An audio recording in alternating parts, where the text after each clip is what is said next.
What up, YouTube? It's your boy Alex here. Today I'm going to do part 3 of my 9-part series telling you about all the deals I've done. This is the first deal I picked up as an investor, the first one I thought I could make some money on.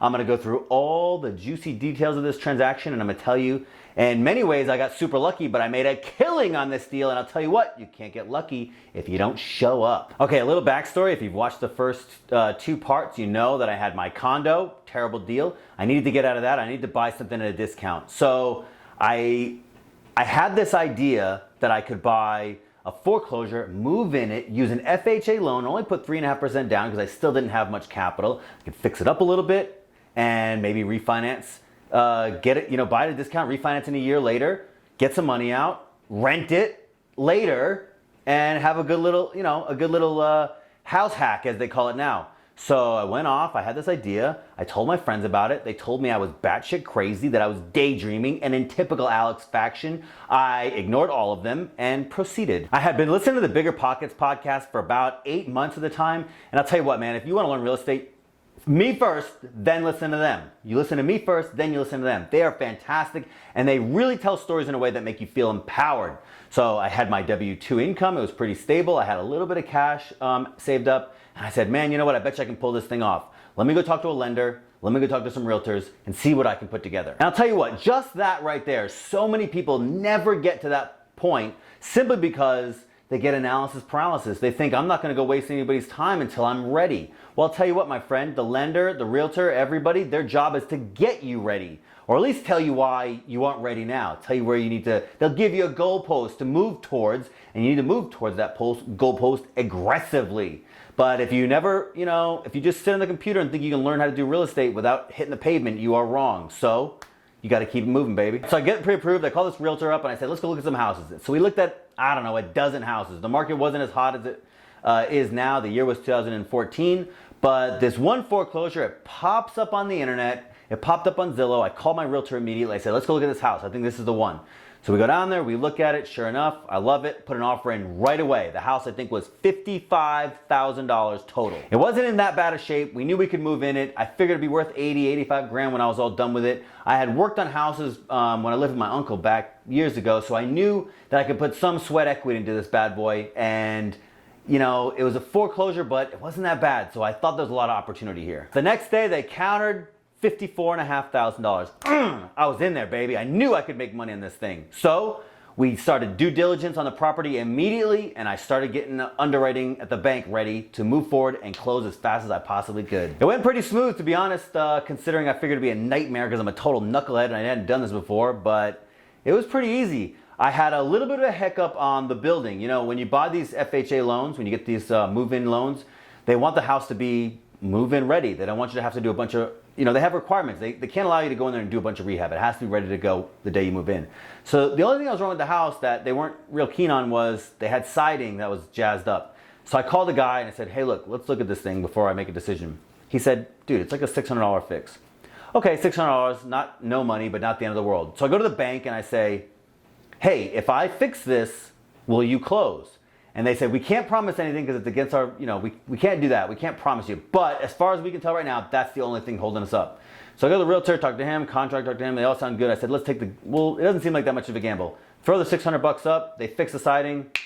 House closed. Okay, so I'm in there. I moved in. I immediately go back to the condo and get it rented.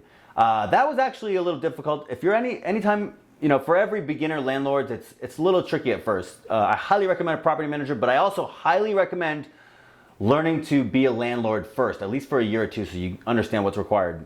That tenant I had, to this day, 9 rentals later, well, 32 units total, is still the worst tenant I've ever had, by a long shot. She wasn't a nightmare that a lot of people have, but she was pretty terrible. And I'll tell you what, that really taught me a lot, that I still made money on a house with a terrible tenant.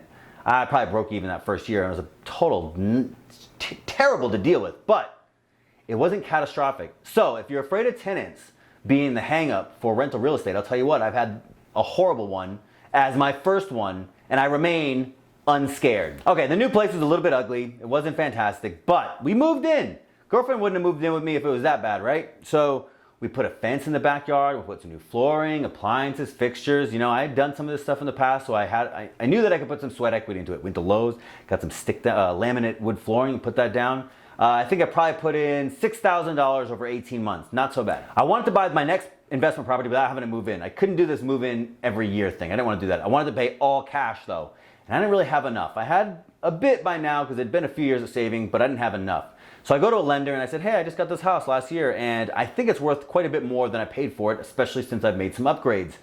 Maybe I can take out some of this equity in cash to get to get some momentum for the next one. So this house that I paid $54,000 for plus $6,000 repairs 18 months ago, I go to a lender, he gets an appraisal for the refinance and he says it's worth $115,000. Easy, baby. For 32 years of my life, I had been pissed broke making bad decisions. That I had never seen $10,000 in my life, and then all of a sudden I made $60,000 in a year on what? Just some decision making? Oh my God, my life had changed forever. Okay, so to temper my ambitions a little bit, I was still a little afraid of debt. So I didn't want to go out and take a refinance for the whole amount that I could. Instead, what I really wanted to do was drop that PMI.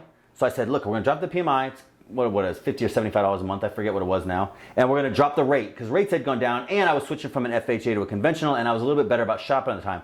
So I dropped the rate like a half a point and dropped the PMI and I said, look, how about we take out whatever cash I can while keeping the payment the same? That really doesn't make sense, but at the time it sounded really good that I could be a little risk averse while still getting some cash. What did that cash come out to? About 21 grand. Also, real quick on FHA, you can move in these places with an FHA loan at 3.5% down and it sounds good, but they tack on PMI, that's private mortgage insurance. I think it's private mortgage insurance. And basically what that is you pay insurance in case you default, the bank gets, you pay the insurance company, the insurance premium to the bank and they get covered in case you default. That's your penalty for not putting 20% down. So while it seems like FHA 3.5% down is a screaming good deal because you can move in with low money, if you're only moving in because you have low money, that's the most expensive option. It's still a really good tool to use when you know you're going to be able to refinance out or gain a lot of equity or sell the place or whatever the case may be is. But if it's not part of a long-term strategy, or more likely, if it's not part of a short-term strategy, I do not recommend it. Save the 20%, man. You need capital and you need equity. Okay, anyway, we lived in that house until 2017. We moved out. The tenant, my property manager, my amazing property manager, he gets a tenant ready to move in the day I'm leaving. So as I'm driving off to Las Vegas, the tenant pulls up. I had 0 vacancy. It now rents for $900 a month. Booyah. And it's been going slick ever since. Before I left, I took a $26,000 HELOC out on that same property, which I still have access to.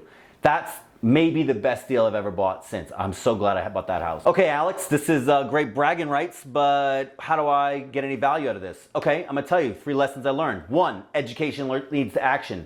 Education leads to action. This is so important, man. You can learn from books. I read books all the time. I highly recommend it. Books, podcasts, it's really important to learn from these things, but you have to have some vendors or some on-the-ground people to teach you as well. Meaning, if you want to know what the market looks like for rentals on the MLS, go talk to a realtor. Go actually talk to a realtor and see what it takes to get where you want to be. If you don't know what it's going to take to borrow or what your lending options are, go talk to a lender. Go talk to a bank. Go there and develop a relationship with them and ask them what it takes. They will set the goalpost for you. Now you have something to move towards. If you want to buy rental real estate, go talk to other landlords or investors that are doing what you want to do and see what they say it's going to take for you to get there. Now you have a goalpost. What a lot of people do is they just go on the internet and they try to learn the theory, which is really important.